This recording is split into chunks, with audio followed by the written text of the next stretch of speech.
Hey, welcome to Dan's Model Works, and we're back at the Clutter Zone, and we're working on our pair of Wessex helicopters. And what we're building is out of the Revell/Italeri kit. We're building the Wessex HAS3, which is the anti-submarine variant. And this one has a single turbo shaft in the nose. It's got a Napier Gazelle.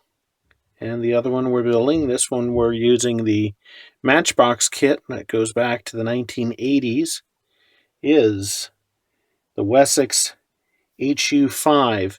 And this one has a pair of Rolls-Royce Gnome turboshaft engines.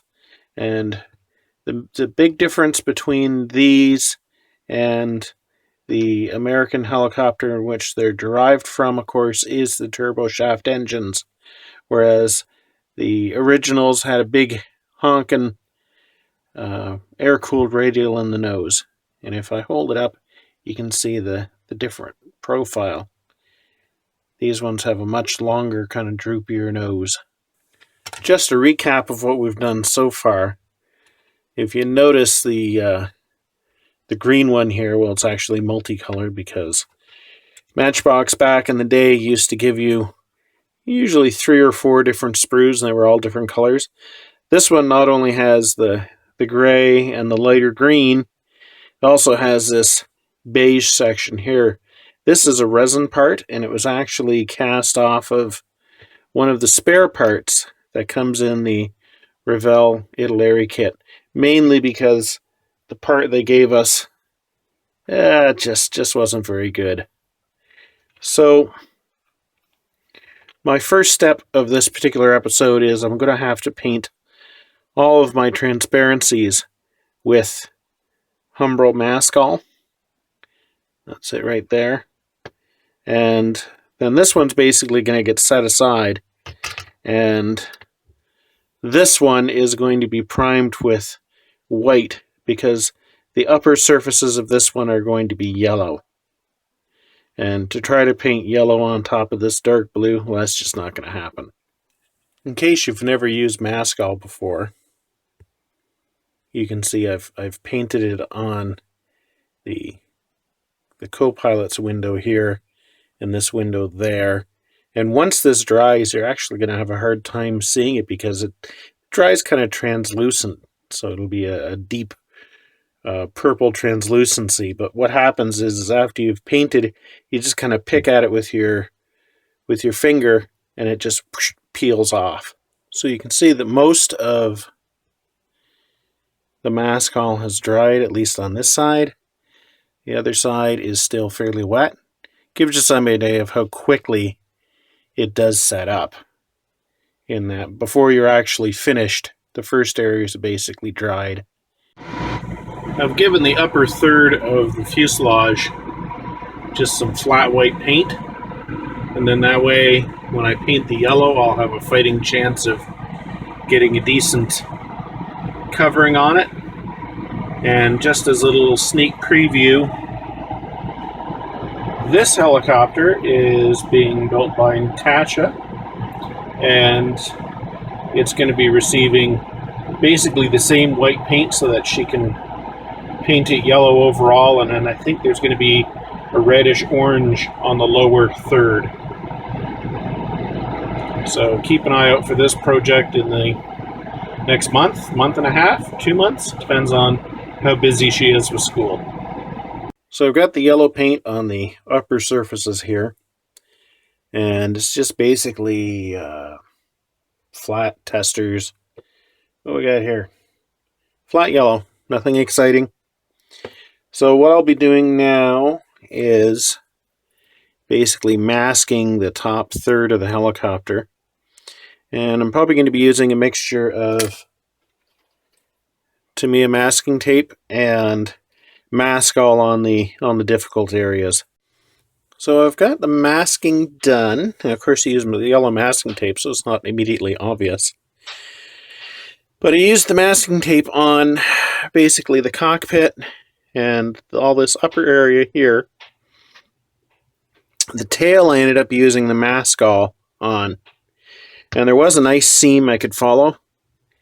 And when you're trying to mask something like a small tailplaner stabilizer, sometimes the mask all just seems to work best. So once that dries, I'm going to be basically using a dark sea gray. I don't know how exact that is. It looks right to me, so that's what I'm going to use. And of course, there's probably somewhere in all this tape a spot where I've missed and it's going to leak. And as you've probably noticed, I did knock off one of the antennas. Now, I did not put any masking on the antenna mounts there, mainly because if we look at the box, they were blue. So I may as well leave them blue.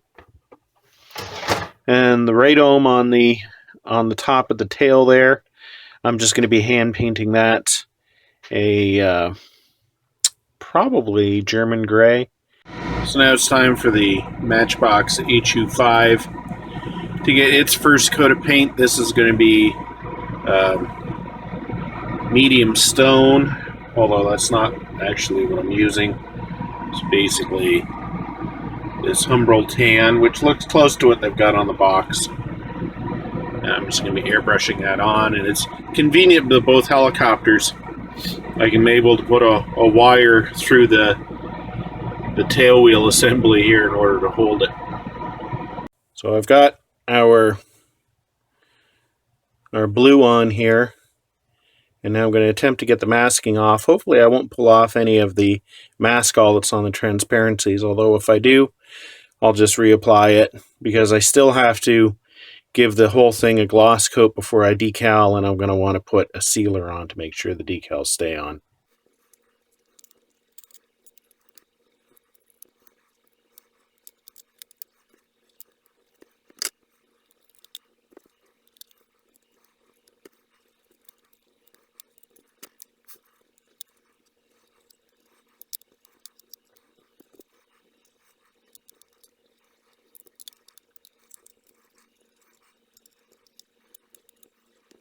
Well, the camera's having a bit of a trouble with this really bright yellow, and then of course the dark blue on the bottom. But there's some areas I had to touch up right there. There where my tape leaked. And there where my tape leaked. Don't know why it leaked so badly in those spots and that. So I'm going to touch those up with a brush. Hopefully they won't be too noticeable, because to try to airbrush it all again, that just seems a little bit like torture. I'm getting ready to airbrush my rotor blades, and at least the top surfaces are supposed to be light gray, the underside's supposed to be black. And you can see we've got a little intruder here. This is for Natasha's latest project, and it has to be light gray as well. So we're just going to airbrush them all at the same time, not simultaneously, but in the same session here, since we've got the gray paint out. So most of our spray painting is done. As you can see, we've got a medium stone, kind of a tan going on here, and then we've got olive on here, and then it's shiny because I've put a little bit of gloss coat on there. That'll make the decals sit on so much better. And here's our Sub Hunter version in all of its glory. So my next step is going to be, of course, putting the decals on, and then I'm going to hit it with some dull coat. Only then am I going to peel off the masking on the windows and things like that, and then get into the final assembly. The top of this radome here is going to be given a coat of thinking leaning towards German gray. So that's where we are at this moment in time. Ready to do decals. Alright, so the decals are on. And I've had some Tamiya flat clear applied to seal them in. So the next step is to peel off the mask off from the transparencies, hopefully without punching any of them into the fuselage.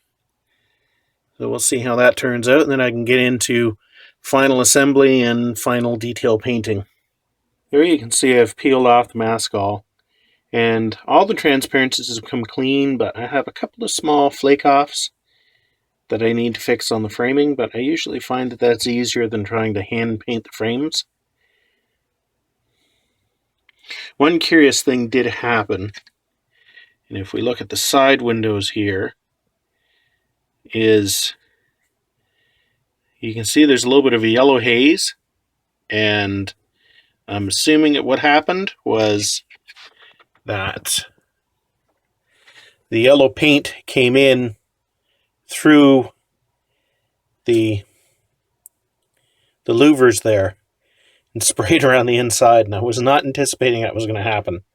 Not a whole lot I can do about it at this point, so I suppose I'm just going to have to live with it. Oopsie! So we're at this point in this project where I'm doing so many things that I'm not really capturing everything step by step. But, we've got all the decals on, and I've got the wheels and the landing gear glued on. The Italeri / Revell landing gear is a stronger solution, mostly because the two struts are all one piece.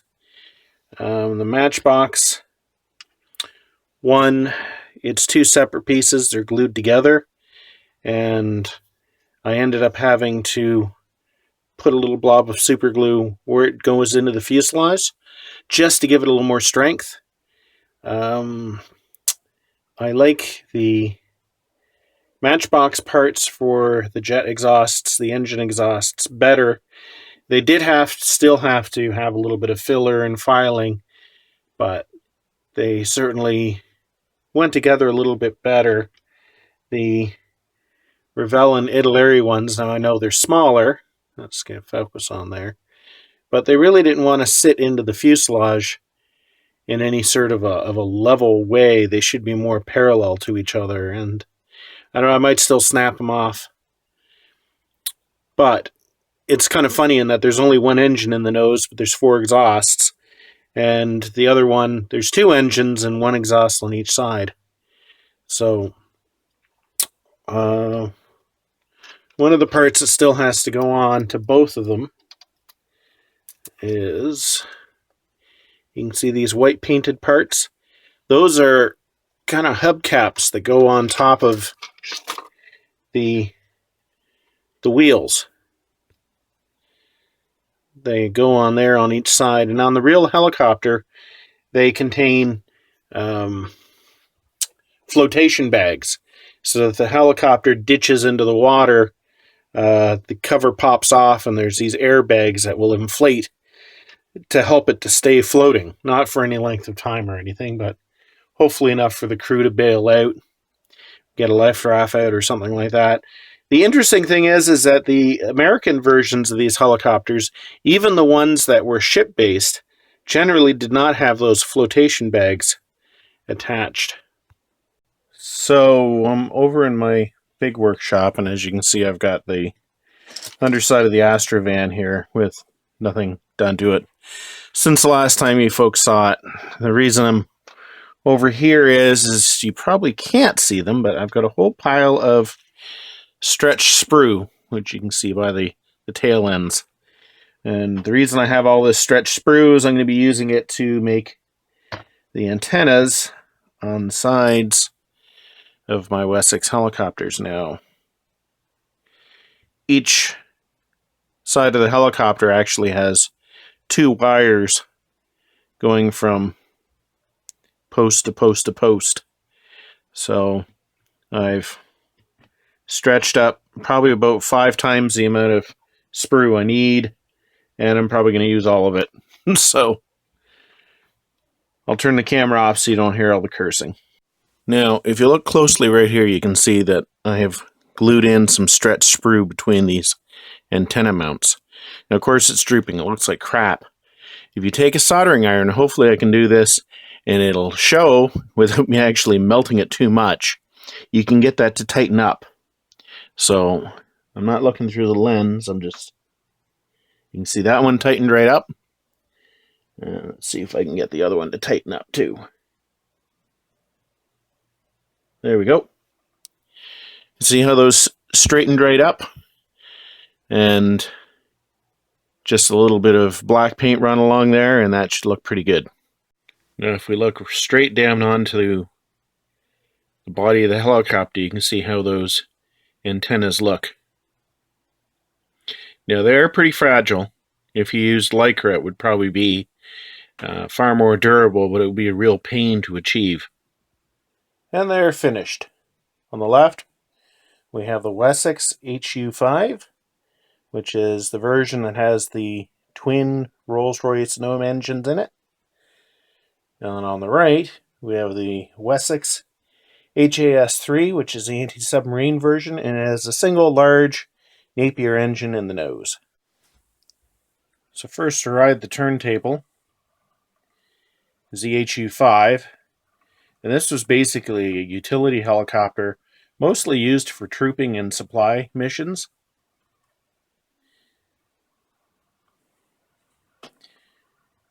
And of course, if you've watched the series, you know that this kit was the Matchbox kit from the late 1980s, and it also actually could be produced as the anti-submarine variant for Australian service. But I specifically ordered this kit because it could be built this way with the twin Gnome engines with the large exhausts coming off the sides. I think overall, despite being a kit from the late 80s, its detailing was pretty good. It only lagged behind the Revell Italeri kit in a few respects. And as you saw in part 2, the only major change I made was the rear of the rotor pylon there, by making my own resin part and putting it on. And of course, a more modern kit by about 15 years is the Wessex HAS5, which of course is the anti-submarine variant, and of course it has some more sensor blobs and things on them. Decals on this one were a little more comprehensive. You can see there's decals on the rotors as well.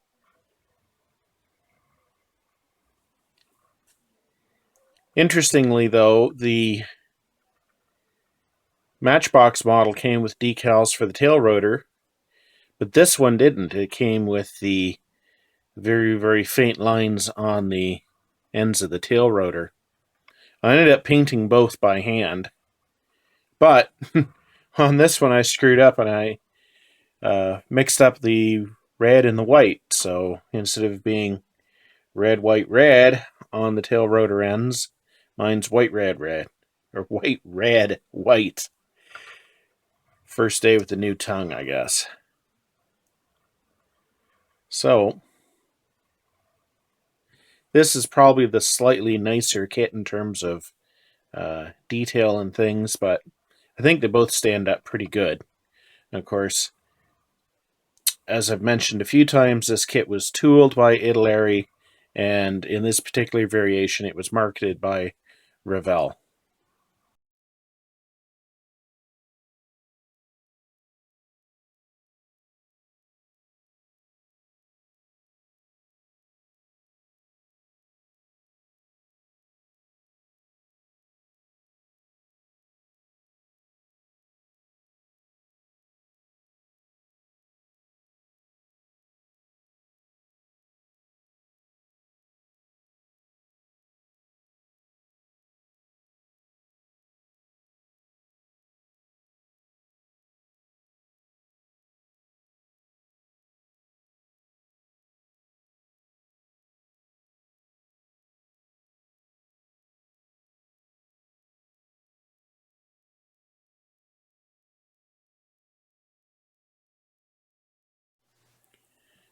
So whatever you do, don't start those engines. Of course, in this shot, we've got the original US machine, although not the original version. That would have been the Seabat. But this is the Choctaw, which is what eventually is used in the early portion of the Vietnam conflict. And you can see the difference that the radial engine in the nose makes here compared to the two turbine variants in the British units. But the overall lines of the helicopter basically are the same.